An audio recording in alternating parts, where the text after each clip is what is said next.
The federal government has intensified efforts towards safeguarding human health, the environment and the economy through the draft National Biosecurity Policy under review. This was disclosed by the Minister of State for Environment, Director General, National Biosafety Management Agency, and other stakeholders during their first national review meeting of the Zero Draft National Biosecurity Policy on Tuesday in Abuja. Our correspondent Benedict Ugu has more. It is no doubt that human, plant and water bodies are at the receiving end of the impact of biothreats. At the first national review meeting of the Zero Draft National Biosecurity Policy on Tuesday in Abuja, the federal government intensified efforts towards safeguarding human health, the environment and economy.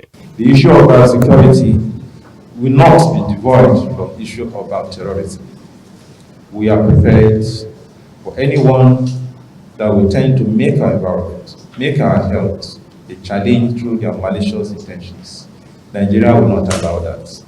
And I want to assure all of us, at the end of this policy, various ministries, land agencies, we have various responsibilities.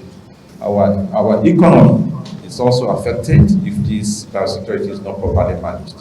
The issue of COVID-19 has not only affected this health sector, but it has crippled global economies. And Nigeria is not an exception. So we are going to be adequately prepared for future occurrences of such biological threats to human existence.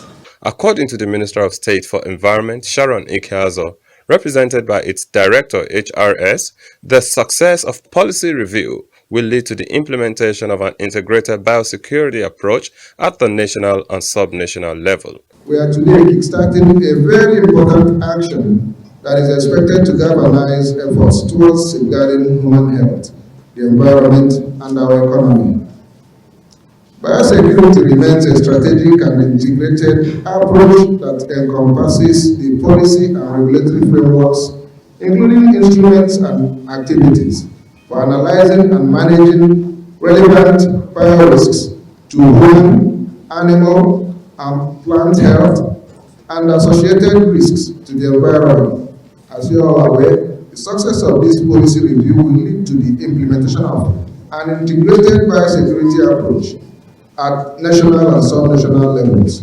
Some of the stakeholders present also spoke on how the National Biosecurity Policy will be used as a framework document that defines the roles and responsibility of relevant stakeholders.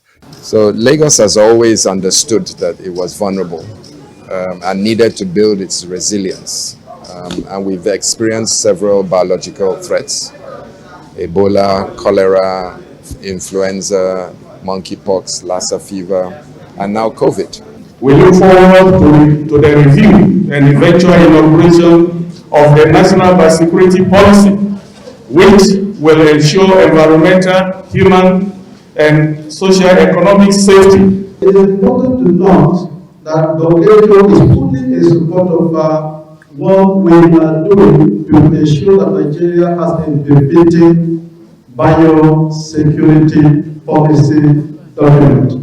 The COVID-19 pandemic has taught Nigeria that there is a need to have a national biosecurity system that will meet world standards, which will become a model for other nations, as Nigeria cannot wait for another biological agent to catch its citizens unawares. It is hoped that the draft national biosecurity policy will help in